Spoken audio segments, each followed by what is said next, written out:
Welcome to Sacrilegious Discourse. For this is what the Sovereign Lord says. Why do you need prophets to tell people who you are and what you want? If you can justify everything that the God of the Bible has done, then you can justify any of your behavior. A lot of this mentality is trickling into what is now mainstream right-wing Christianity. I am capable of empathy greater than this God of the Bible. This is a Bible that they tell kids. This is the good Lord. This is the good book.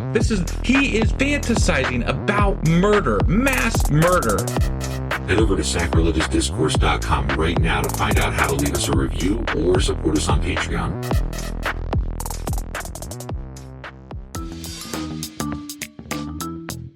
Hey there, sinners and saints. It's your favorite Bible-bashing duo from Sacrilegious Discourse, and we need your help. That's right, folks. We're raising funds for some heavenly equipment and a studio that doesn't sound like it's in the depths of hell. Our current setup, let's just say it's more apocalypse than audiophile. So if you want to hear us dissect the Bible without the background noise of demonic squirrels, chip in a few bucks. We're aiming for $5,000 to upgrade our audio and build a studio worthy of blasphemous banter. Donate today and help us spread the good word of atheism. You can find a link right on our homepage, sacrilegiousdiscourse.com. Every dollar counts. Even if it's from your collection plate. Husband! Wife! Do you know what we're doing today? We're doing like a special of a special of a special.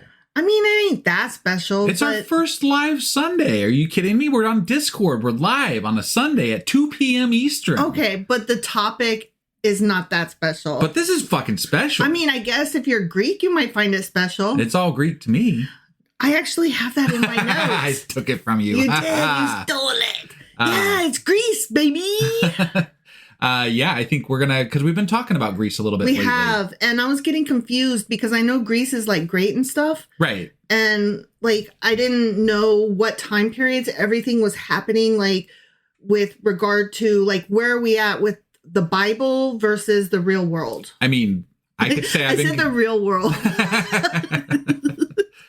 I've been confused about time frames pretty much throughout the whole Old Testament. It's not real, like they bounce all over the place back and forth. And then, you know, sometimes they don't even, the Bible doesn't even know where the fuck they are. Right. They're just like, I'm here. God's just saying something. And, somebody's in some desert somewhere. But, you know, Greece entered the picture and I'm like, okay, what's, you know, because the Septuagint and, you know, all the things. And I'm curious. So I know. And like, we're always saying, you know, the Septuagint, the Greek translation. And I was like, wait, was that written yet? When was that? And I think we've decided that we're doing these Sunday ones because they're kind of a once a month deal. And we're going to try to make it more biblically oriented because a lot of the people that we talk to that are overseas that wanted us to do these lives, they can't make it on our late night Sunday because being overseas, they are like middle of the night for them. Well, and more than that, you know, America sucks. And our politics suck. Right. And we tend to go into politics sometimes. We do. But they don't need to hear about our politics. Yeah. Yeah. I mean, yeah. That's fair. So we're going to keep it biblical on these once a months as far as like deep dives and things like that. Yeah. And this is our first live Discord Sunday special. Yeah. It's Greece, baby.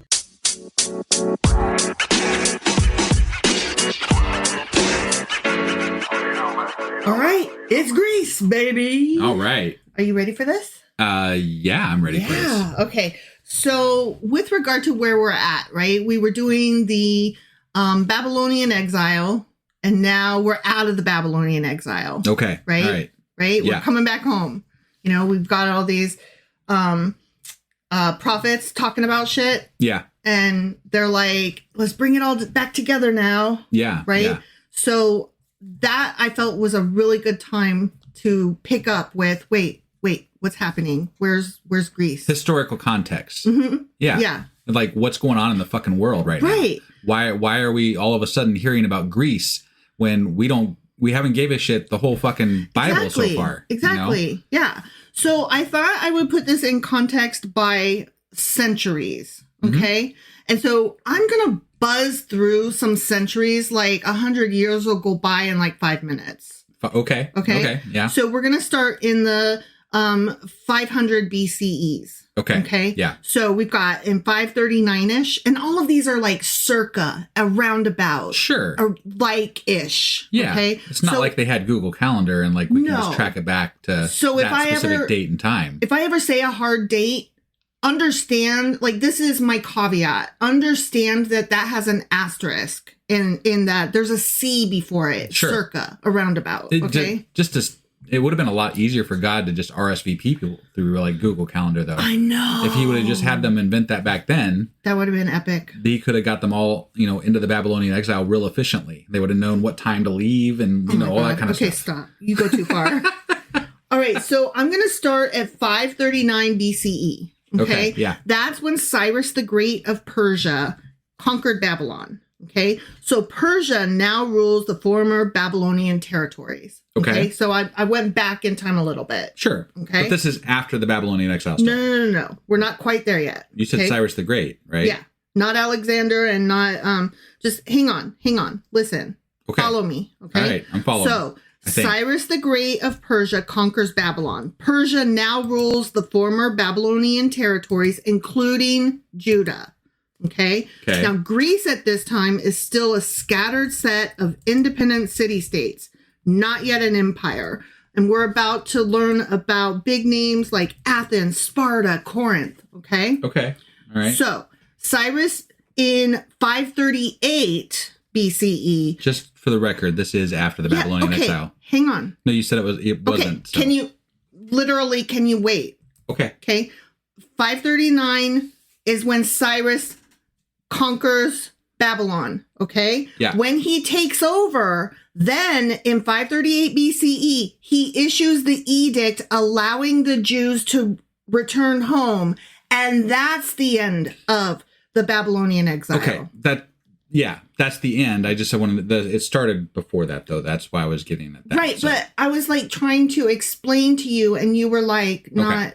I want to make sure. But that's why I'm saying, hold on. I see you. I hear you. All right. Just follow me. Got it. Okay. Follow me. I'm good. Okay. I'm good. So 538-ish BCE. Yeah. He's like, all right, Jews, you can go home now. So it's the end of the Babylonian exile. Okay. Okay. So that's the start of the post-exilic period in Judah. And that's when Ezra, Nehemiah, Haggai, and Zechariah are running around going, dur, dur, dur, dur. Yeah. Let's get it back together, guys. Right. Okay. Yeah, you know what? It feels like they were a little bit more, the imagery is a lot more vivid with regard to these crazy premonitions and visions and what have you after the Babylonian exile. Yes. I wonder if they were just exposed to a lot of like weed brownies in Babylon. They were exposed to a lot more stuff than their predecessors. They were exposed to so many more ideas and religions and cultures and just all kinds of stuff. And so these quote unquote prophets were worried that they were losing their source that pulled them together. Okay. So they were making these prophecies both to give them something to hope for together as a group, and also to scare them back together as a group. So they kind of viewed that the religion was backed into a corner and they're fighting for everything they can to bring it back. Yeah. They're like, don't forget your roots. Don't forget who you are. We're one people. We've been scattered, but we're one. Right. And so it was very important to these prophets who were like raised in the religion and, tasked with these jobs to keep their people together. Sure. And to give them a reason to want to be together. Because, Cyrus ain't so bad and they've got houses and shit. Right. So, yeah. And could be worse. It could be, what were those guys that were like, the Assyrians. The Assyrians. They were terrible. They were terrible. At least they didn't conquer them. Right. But the ones in Babylon, like a lot of them had nice houses, education. Some even had like decent positions. They had slaves to do work for them. Like they didn't have it. Not all of them had it so bad. Right. And if your life's going, all right. There's not a huge impetus to like uproot that. Yeah. So they're pitching hard. They're pitching hard to get their community and their people back together. And if you can't get them excited, the only thing that works better than excitement is fear. We know that all too well. We do know that all too well. Right? Yeah. And so that's what they did. So then in the 530 to 480 BCEs, okay? During this time period, this is like a 50-year time period, okay? That gaps the 500 to 400 changeover. Yeah. Okay. Yeah. We've got the rise of the Persian Empire because, Cyrus is ruling that now. Yeah. So Persia rules Judah as a province. Meanwhile, Greece is undergoing one of the most transformative and influential periods in world history. Okay. At the same time. Okay. Yeah. So at this time, Greece is still divided. It's not yet a unified country. It's a collection of city-states like Athens, Sparta, Corinth, and Thebes. Okay. Okay. Yeah. And these city-states are often switching alliances and at war with each other. They're like brother and sister. They're like siblings. They're always fighting with each other, but they will team up for a common enemy. Right. Remember Sparta. Remember Sparta. Exactly. Or this is Sparta. Sorry. Yeah, exactly. Each city-state has its own government systems and cultures. Okay, so they are very much separate, even though they are together. Sure. Okay. Yeah. So that was like starting in 530. Okay, so 520 to 518 BCE. That is when Zechariah was the most active as a prophet. Okay. Okay. All right. He was warning his people during a time when two cultural superpowers, Persia and the budding Greece. Yeah. Greece, baby. We're about to massively collide. Got it. Okay. Yeah. So he saw all this coming. That's why he was fire and brimstone, cats and dogs living together, mass hysteria. Okay. So that gives a little bit more context to why he was freaking the fuck out. Sure. Okay? No, I mean, like, that was some serious shit going on over there. And I did not realize, like, we kind of had a sense there must be a lot of other things happening. Yeah, there was. Right. And this is what it is. But it's interesting hearing about it. Like, we're reading this from the Israelites perspective, right? Mm-hmm. Kind of outside of the box of that whole thing that's going on between Greece and Persia, right? Mm-hmm. And so it's something that's in their zeitgeist, but they don't really understand. Like, it's not directly affecting them. So it's just kind of over there. And it affects how they think about the world in general, but it doesn't. Like, it's not directly affecting them right that moment in their life. So it's more of so it comes through in prophecies. It comes through in, like, if this thing happens over there, we might be fucked later. So beware, and our God needs to take care of it. It's not as over there far away as you might think. Okay. Because a lot of the trade routes and stuff are bringing stories and are bringing the religions. Sure. And are bringing the thought processes. Right. And we're going to see that happen even after Zechariah's time, because I'm going to go past Zechariah a bit. Okay. Sure. Obviously, he doesn't live for like 500 years. Yeah. Right. Yeah. So it's not as over there-ish as you might think. Okay. Okay. All right. So we're moving out of the 500s. Okay. So we've got 500 BCE is when the classical period begins. And that is a huge overarching period that stretches from 500 BCE around about to 323 BCE. Okay. Okay. Yeah. So all the 400s and over half of the 300 BCEs. Got it. Okay. Yeah. The 400s was a fucking amazing time in Greece. Okay. It was a good time to be alive in Greece. Okay. Okay. All right. Yeah. So that's this is where we hear all the Greece, the story about Greece, and, things that were going on. All the stuff was in 400s BCE. That's history for you. All the stuff. That's all you need to know. I mean, all the stuff. Literally, like, I'm going to get into it and give you some dates, and it's amazing how much happened in just this one century. Right. Okay. Like, I would only compare it to the maybe advent of cell phone technology in the like 1900s, and watching how that one century, we started out with no cell phones. And then by the end of the 1900s, we had like, cell phones and computers and we walked on the moon. Like by the end of the 1900s, right? Like that one stretch of time was huge. Technology just went from 0 to 100 miles an hour. Right. And that's what was happening in Greece. Okay. Okay. Yeah. Just to kind of put it in context a little, when you think about 100-year stretch, right. That's what it looks like. Got it. Okay.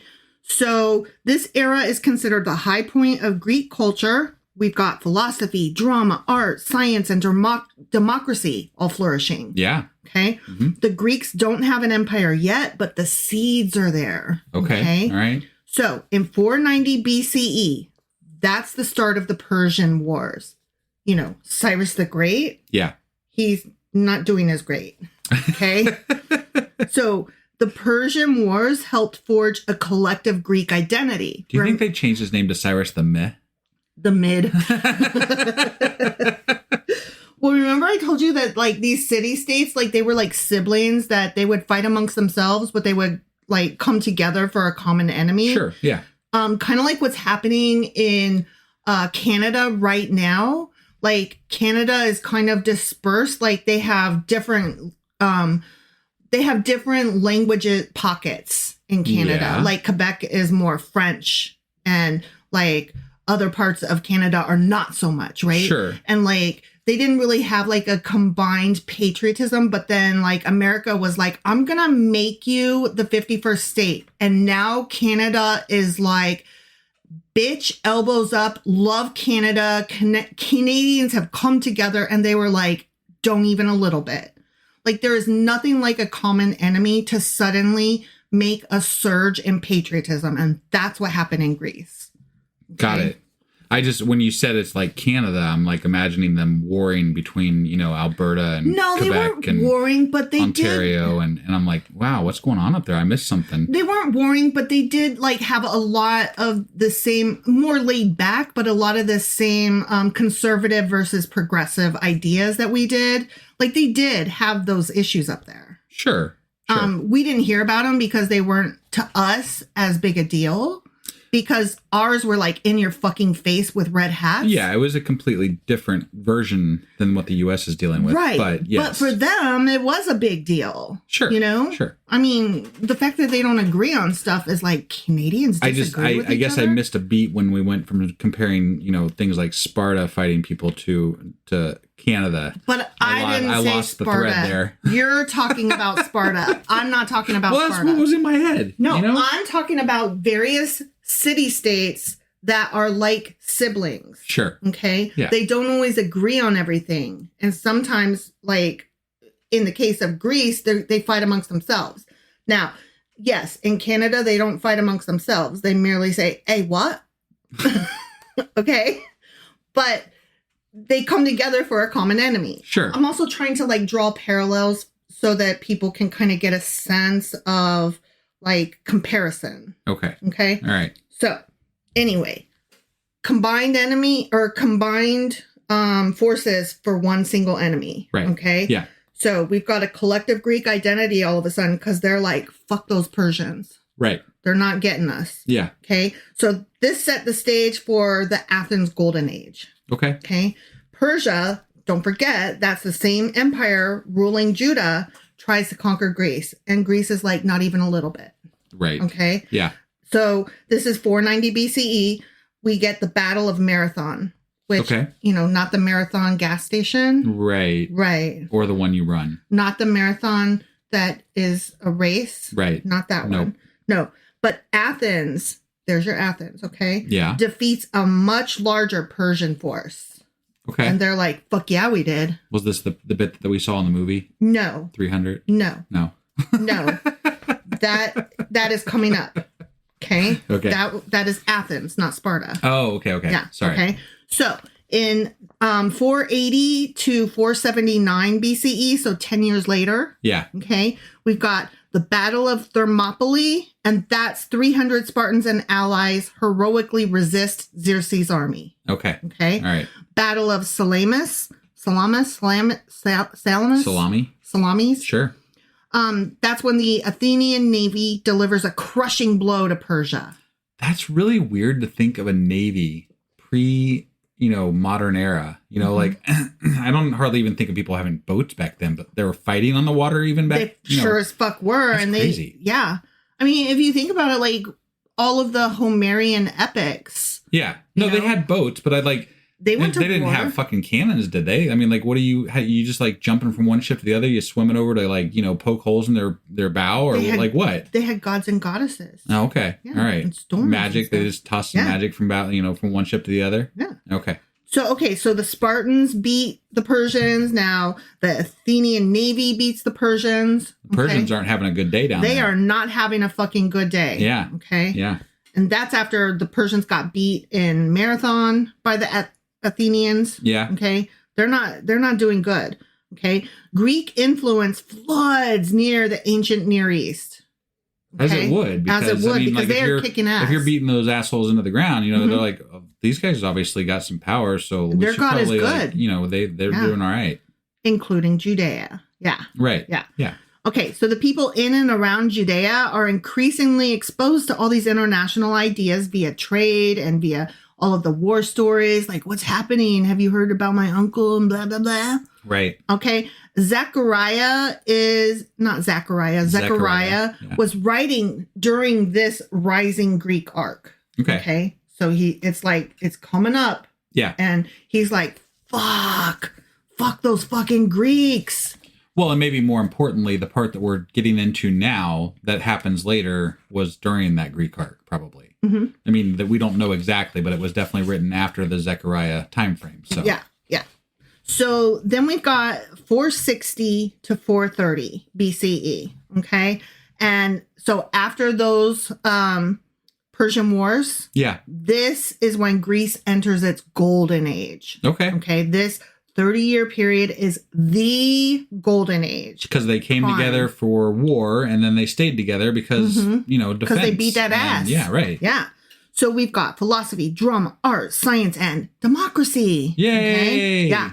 So while the returning exiles... We could use some of that. Yeah, we could. While the returning exiles were busy building the temple for their god, Greece is inventing democracy and planting the seeds of empire. What are you even doing with your life, Israelites? They're like making math and science, like Pythagorean theorem and shit. And meanwhile, like the dudes are like, but God. And the Greeks are like, hey. Right. Under statesman Pericles, Athens becomes a democracy that thrives. Now, it's only for the free male citizens, but that's still a big deal. I mean, our democracy today still carries some of the elements of that original democracy. Absolutely. So it is to be praised. It's the first of its kind. Right. Yeah. Athens in particular becomes the cultural and intellectual hub of the ancient world during that time period. As it would. I mean, you've solidified your spot in the world as a powerhouse and you are going to set the example. And here's the thing. Greece did not go out to conquer those guys. Right. Greece merely said, fuck you for trying to conquer us. Right. So that's the difference. It wasn't that they wanted empire. They wanted to not be drawn into somebody else's empire. Right. That's what made them a strong force. Sure. Okay. Yep. The defense. Okay. So now I'm going to bounce around a little bit and give you what was happening with the philosophers and big actors in Greece at that time. Okay. And I will give each of them, I'll tell you how they fall into comparison of Zechariah's time frame. Okay. Yeah. So by this point, he's dead. Okay. Zechariah's dead. Okay. So we've got Hippocrates, known as the father of medicine. Okay. Yeah. He was doing his stuff roughly 50 years after Zechariah's time. Okay. All right. His work marks the shift from supernatural explanations of illness to natural observable causes, and represents how Greek thought was turning towards systematic, rational inquiry, which is a really good contrast with the prophetic worldview of the Hebrew Bible. Yeah. Because they were like, because God. And they're like, but why though? Could we just see that again, maybe? Could you do that in a lab? Right. Yeah. Could you repeat that experiment where we could all see it, maybe? No, I that's the part about religion I don't really understand, right? Why are people okay with just not asking questions? Yeah. Like when someone tells you, don't worry about it, God's got it or whatever. Yeah. Why is that an okay answer? Or why do you, and you being okay with it, like, why are you not okay with me not being okay with it? Like, I'm glad you find peace in your simplicity, but clearly I don't have the same fucking brain as you, and I can't be that simple. Sure. Like, and not only that, like, you get angry when I question the simplicity of your idea. Instead of just saying, I don't know, God, I don't fucking know. Like, I just believe what I believe. I'm fine with that. You can believe what you believe, right? That would be awesome. But I'm allowed to question things. Right. I'm allowed to think for myself. Like, I'm sorry you don't know the answer, but that doesn't make me an asshole for asking.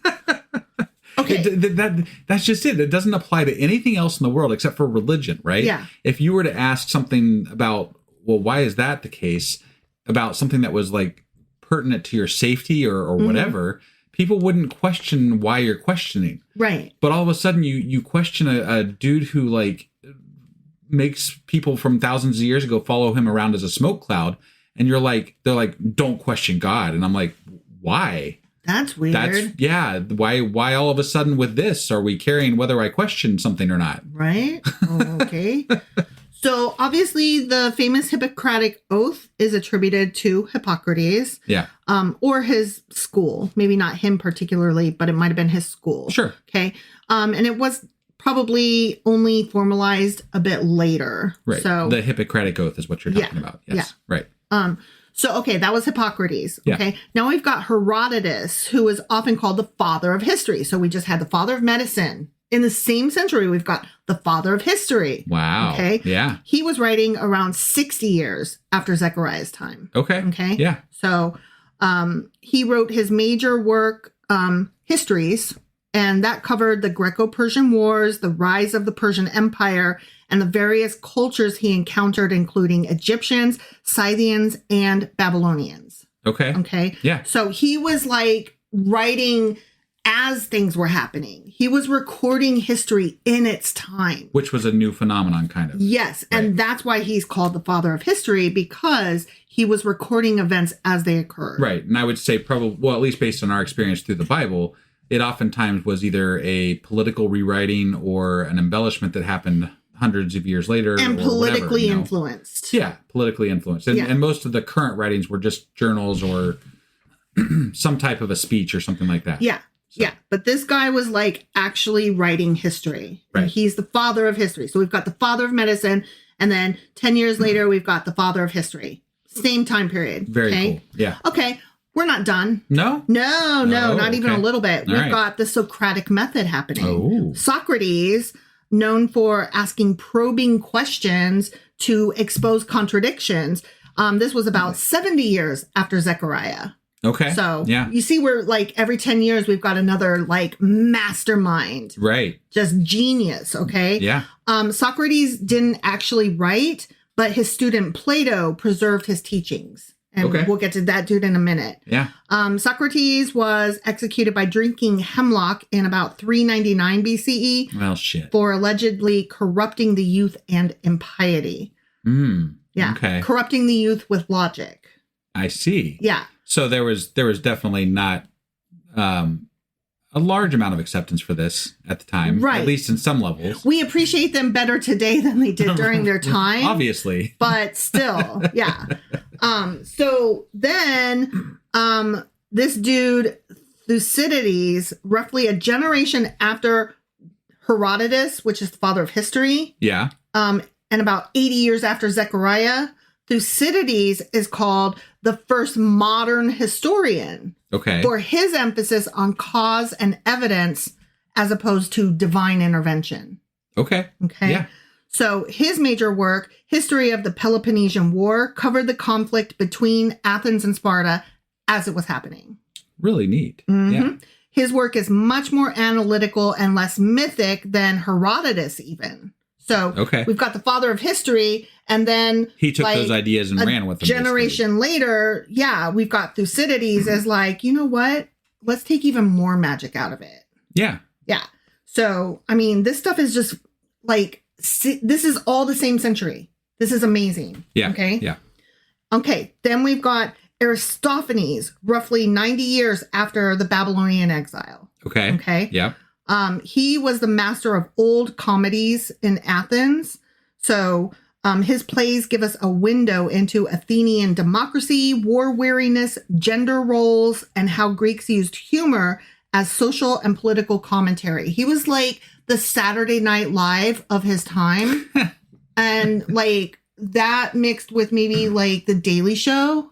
Okay. But in togas. Got it. Okay? Yeah. Yeah. He's famous for sharp political satire, slapstick humor, bawdy jokes, and the following plays. He wrote The Clouds in 423 BCE, which mocked Socrates, who he was a contemporary with. Okay. Lysistrata in 411 BCE, which is the story where women go on a strike to stop war, which we've heard that story before. Yeah.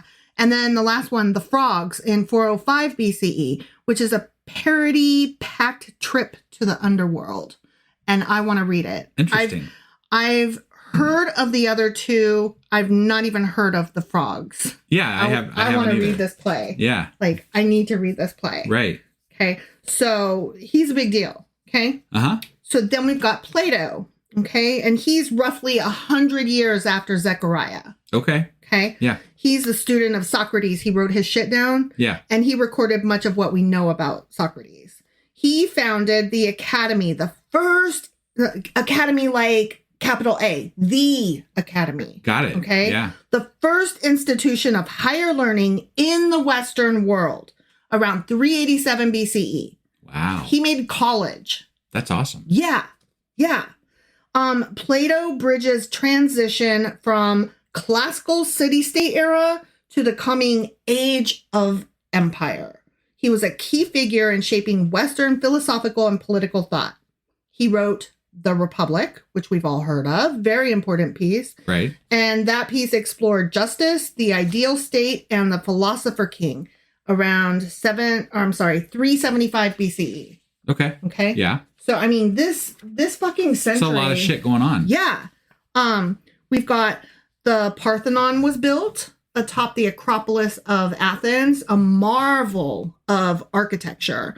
It was built to honor Athena Parthenos, the city's patron goddess, and it symbolized Athenian power, culture, and devotion during a time of massive civic pride and artistic achievement. Yeah. So it's interesting because it was an architecture marvel, but at the same time, it was about a goddess. Yeah.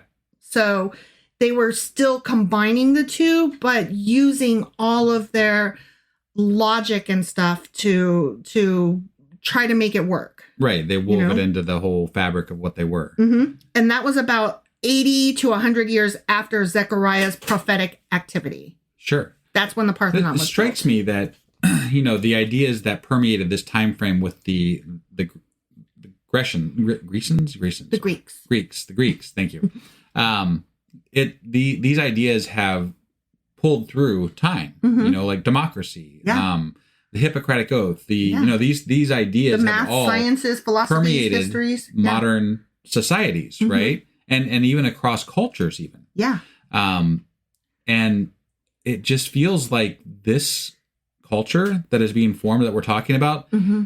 maybe has more influence than God does. Yeah. Like God is only a certain group of people. Mm-hmm. And this has actually more influence worldwide than God does. And that was terrifying for a group who could not get its shit together. Right. Yeah. And if God's so powerful, why didn't he come up with these great ideas? Exactly. That was very challenging. Okay, so last dude I'm going to mention is Aristotle. And also, I didn't even mention, there were so many other playwrights from this time that I could have mentioned. Thucydides is one of them. I think you missed some mathematicians and different things like that, too. So, Pythagoras is one of the dudes from that time period. Yeah, there's so many. But the last one I'm going to mention is Aristotle. Okay. Yeah. He was a student of Plato. Okay. So Socrates taught Plato. Plato taught Aristotle. Sure. And then Aristotle taught at the Academy of Athens, and he taught Alexander the Great.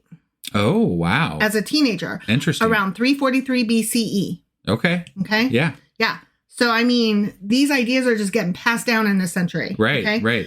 He founded his own school separate from the academy called the Lyceum in Athens around 335 BCE. I've definitely heard of that. Yeah.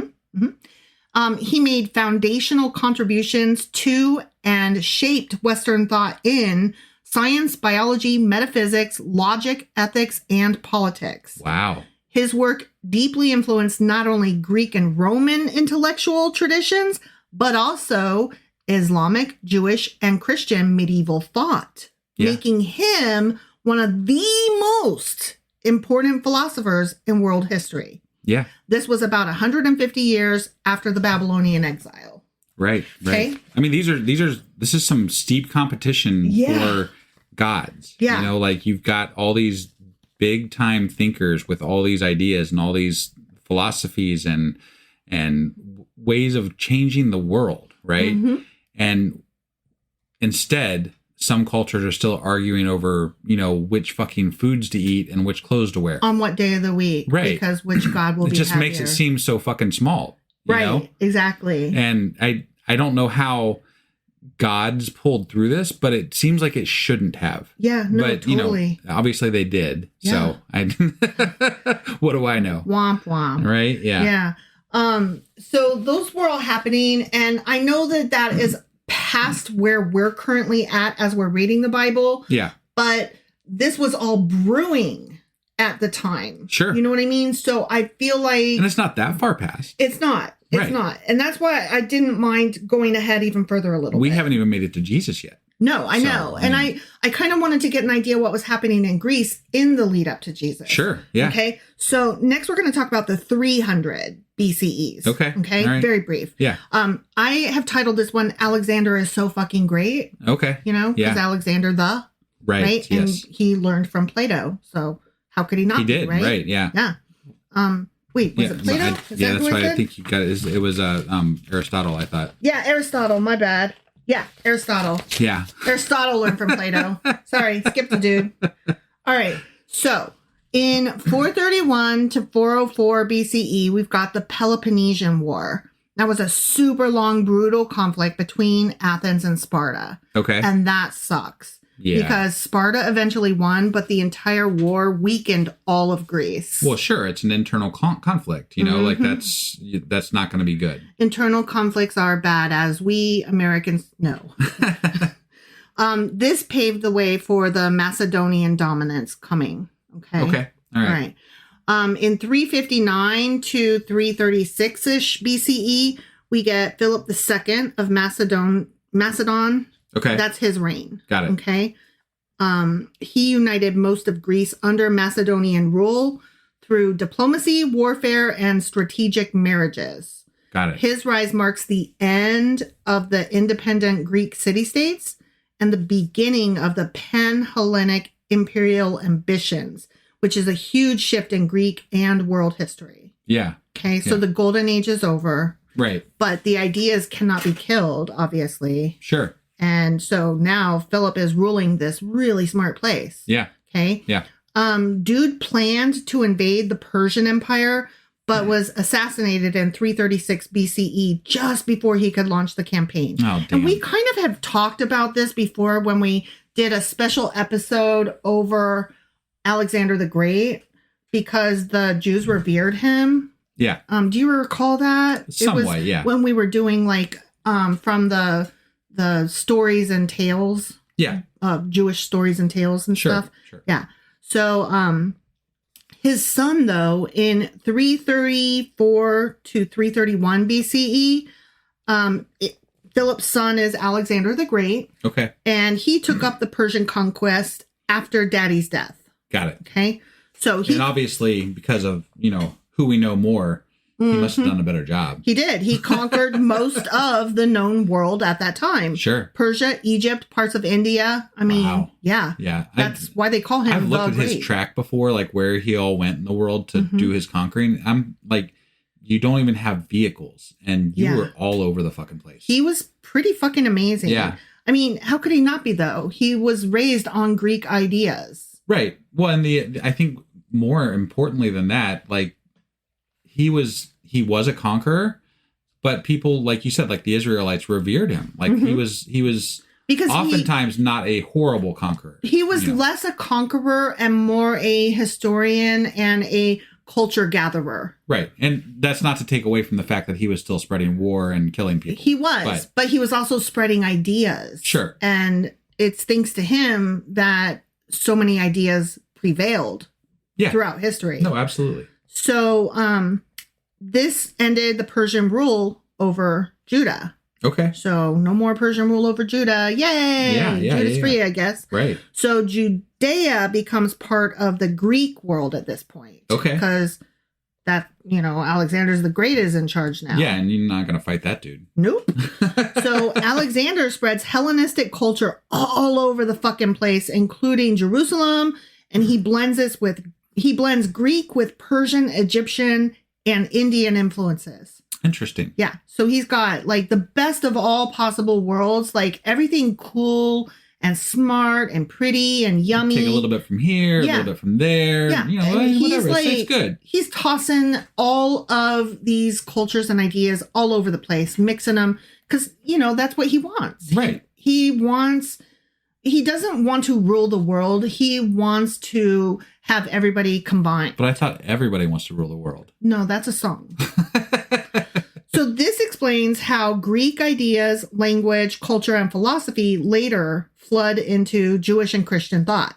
Okay. Yeah. So, and we're going to talk about that in just a second. Sure. Okay. Yeah. So the last thing I'm going to say about the 300s is in 323 BCE, thereabouts. Yeah. Alexander dies and his generals fight over the empire, which gets divided. Okay. And that's when we've got the Greek side versus the Roman side. Okay. Seleucid Empire eventually rules Judah from Syria, and the Ptolemaic Empire rules Egypt and sometimes Judah. Go back and forth. Dappled horses, remember? Yeah. So this sets the stage for the Maccabees that we're going to read about, and Hanukkah a couple centuries later. Okay. Okay. Yeah. So that's setting the stage for what's to come. Sure. Okay. Now we're going to talk about the 200s, and this is I'm pretty much wrapping toward the end because the 200s is when the Septuagint was written. Oh, okay. So the Septuagint's not even around yet. Right. I was like, wait, it put it in context for me. It placed it. Yeah. It put a pin in the timeline. Well, because in our time frame, right now, it gets referenced in the same light when they're talking about things from the older Bible, like the older Old Testament, sections. Yeah. But it wasn't actually even written until much later. Yeah. So. It had not been translated into Greek yet. Right. Okay. So the Septuagint is first created or translated in Alexandria, Egypt in about 250 BCE. Okay. Okay. Yeah. So it was commissioned for the large Jewish diaspora in Egypt who spoke Koine Greek, not Hebrew. Okay. Yeah. So the Jews that were dispersed. Okay. Yeah. Yeah. Tradition claims that over 7 Jewish scholars translated the Torah, which was Genesis through Deuteronomy. So just the Pentateuch, just those first 5 books. Okay. Okay. Yeah. That 7 Jewish scholars translated this for the Library of Alexandria. And that's why it's called the Septuagint, because that is Latin for 70. Okay. Okay. And so that's a thing. Okay. Oh, I said 7, but I meant 70. Right. Yeah. Sorry. It's 70, not, I left a 0 out. Sorry. 70 people. Yeah. 70. Right. Yeah. Okay.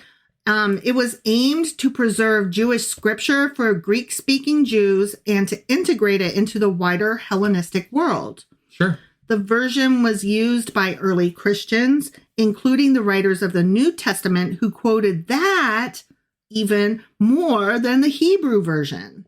Interesting. Mm-hmm. Which, remember, we talked about this a little bit, how back then they preferred to use the Septuagint, but then later on, they rejected that and started using the other one, the Latin one. There's been translation issues for, as long as they can remember. Yeah. Yeah. So.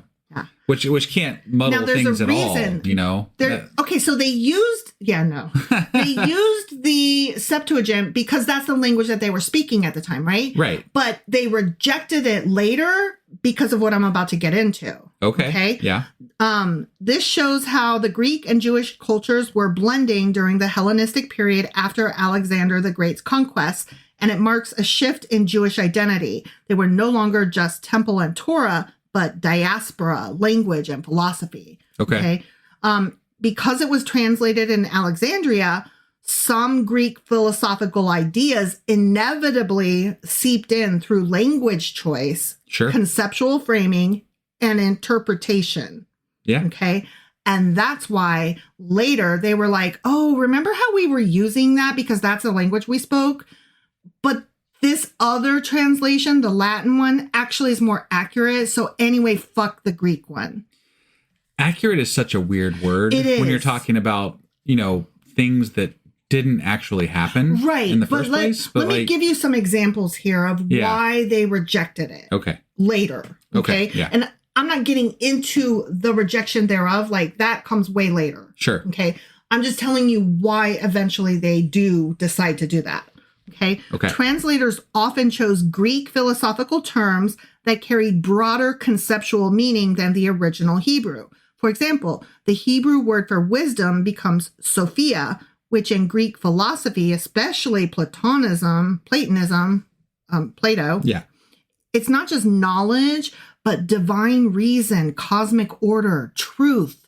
Like the word has much more, it's less flat. Yeah. It has much more broad understanding, breadth, Yeah.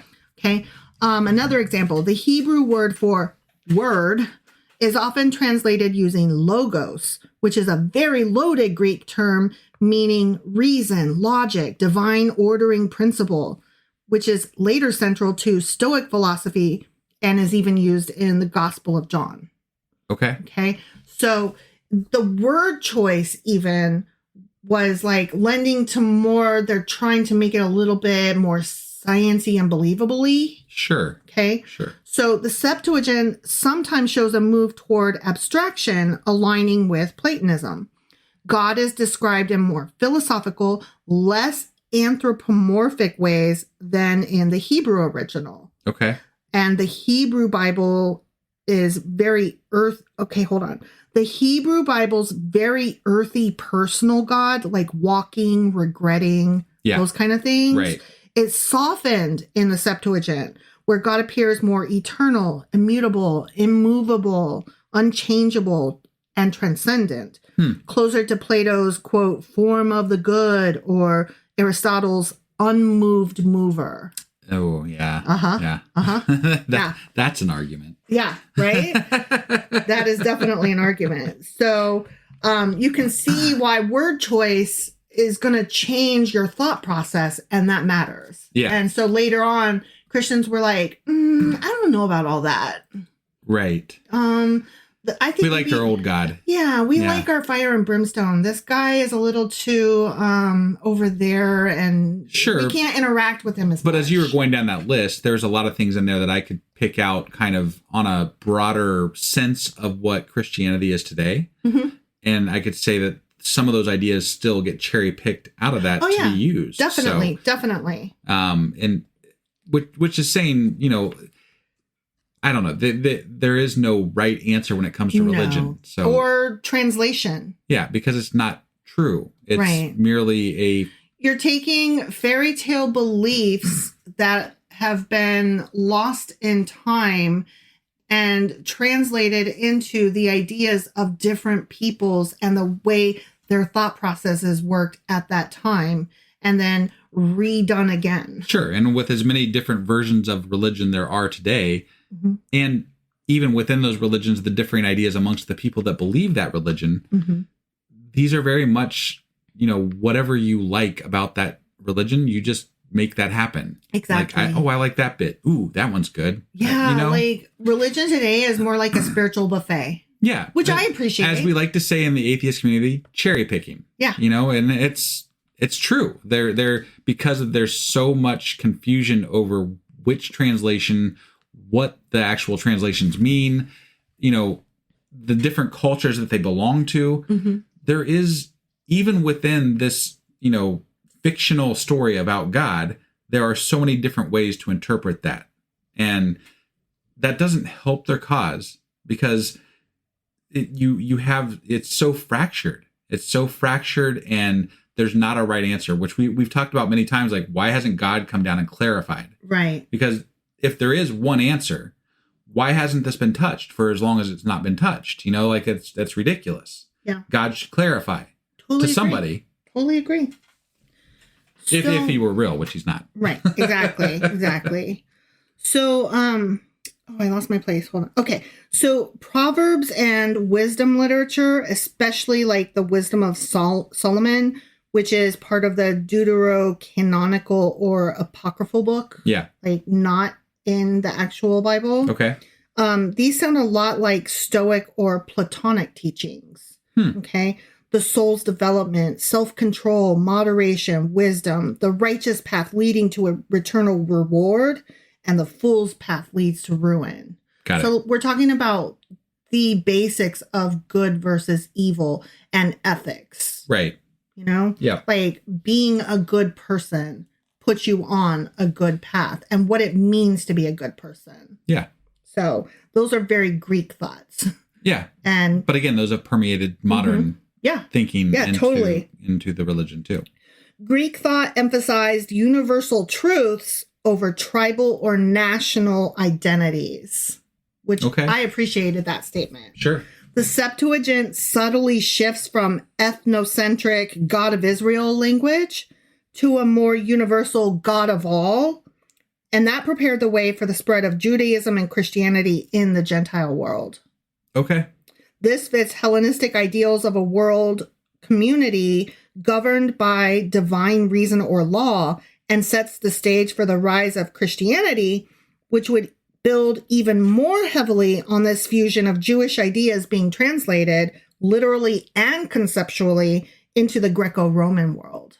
So this was like essentially Christianity maybe was a bit of a compromise for this new power in the world. Kind of. At some level. Because it was influenced heavily by it, so there was some give and some going back afterwards too. Like we want the old days type stuff. But I mean, it definitely had a strong influence on the fact that it was coming about at that point.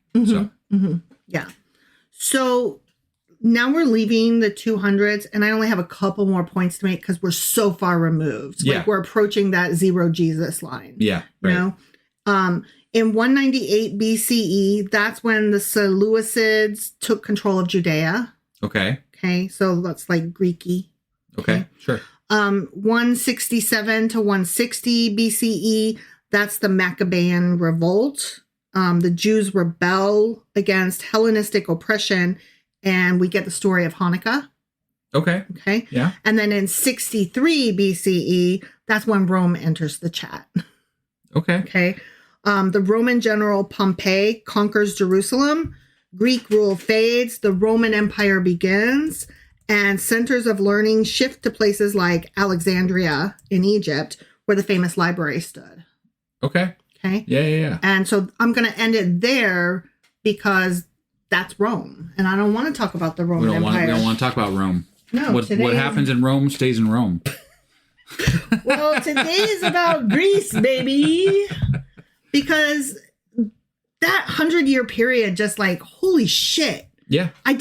We've heard of all of these philosophers and mathematicians and playwrights and stuff. Like, we've heard of them, but it made better sense that they were scattered throughout time. And I had no kind of conception of where they were. They were all in the same 100-year period. Yeah. What the fuck? Yeah. That's amazing. It is. I mean, that was an amazing thing that happened in world history. I mean, that's why it stands apart from so much else, Mm-hmm. And obviously it has influenced even the Bible, and it's influenced religion. It's influenced all kinds of things. Mm-hmm.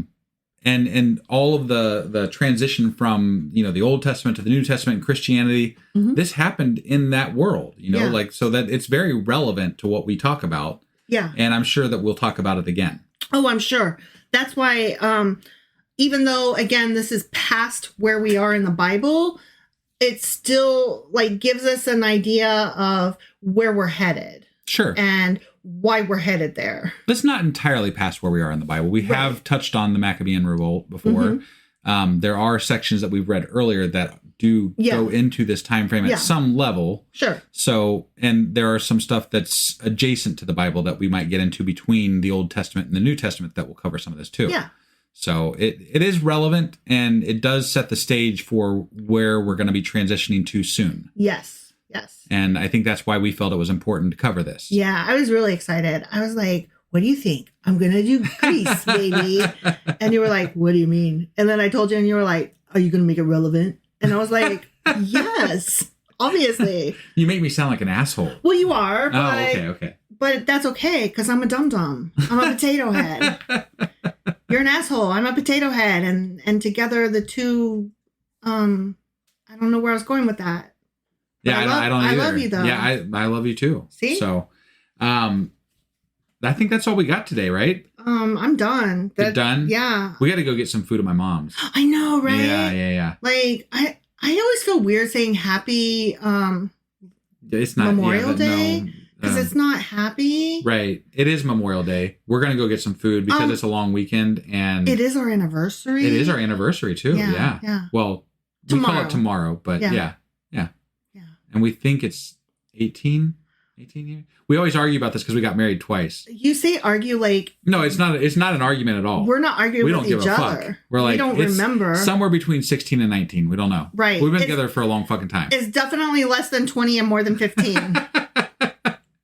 That much we know for sure. This much I know is true. I love you. That's right. We did look it up. We've looked it up a couple of times, but we're so used to like not giving a fuck about which actual year it was. And I'm terrible with numbers anyway. You are. That we just don't care. Yeah. So it doesn't in the grand scheme of things, does it really matter? It doesn't impact us. No. Right. Yeah. I mean, I love you whether it's 17 or 19. Yeah. And we don't get ourselves the ascribed gifts for the years. Yeah, no. Because that's a waste of money for us. Like, I don't want a token, like, check the box item. Yeah. Like, I want, like, when you bring me a present. You're like, why didn't they just make chocolate the thing for every year? No, well, here's the thing. Like, maybe throw in a wine. When you and Kid go shopping for, like, Mother's Day, you guys come back with stuff that, like, you know that I like. And none of it is standard fare. Right. None of it matches. Like, you like trinkets. I love trinkets and chocolates and toys and things that make you smile. That's right. Yeah. That's right. And wine. Lots of wine. Speaking of which, we need to go get some of that stuff. I'm going to go get some wine at your mom's house. Yeah. So thank you for joining us, everybody. Sorry to cut up your bye. This was our first live Sunday podcast on Discord. Mm-hmm. As always, there will be a link in the show notes. It happens at 2 p.m. Eastern once a month. You can get onto the Discord channel, and you can actually get a reminder sent to you if you link into the event. And then we'd love to see you here. You know, we're trying to do a different time frame to help some people that can't normally get into our live events. So the one on Tuesday. The one on Tuesdays at 10 p.m. Eastern. Yeah, and that's every Tuesday. Right. We have a pretty fairly regular crowd for that one, but we'd love to build up the Sunday one because we've got friends that we miss, and that's kind of why we started this because they can't make those 10 p.m. Eastern ones. Yeah. So, but we're done. We're done. Bye. It's Greece, baby.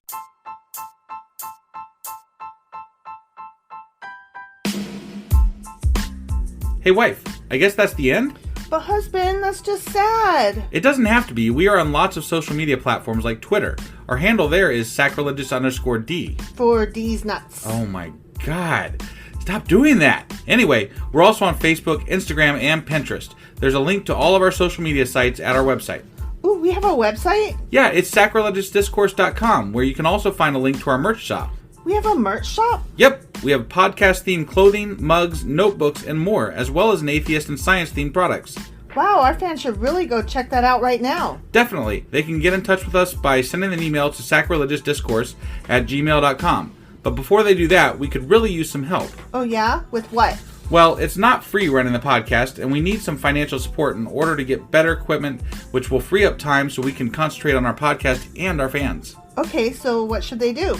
Head over to patreon.com/sacrilegiousdiscourse and sign up as a contributor on our podcast. Supporters there receive additional bi-weekly episodes that we record just for our Patreon members for as little as $2 a month. Also, we'd really appreciate it if you would like and subscribe on whatever platform you're using. And Apple Podcast reviews help us out tremendously. Like and subscribe. Leave an Apple review. Join us on Twitter. Support us on Patreon. That's a lot of instructions. Don't forget to say thanks. Thanks. Okay, bye.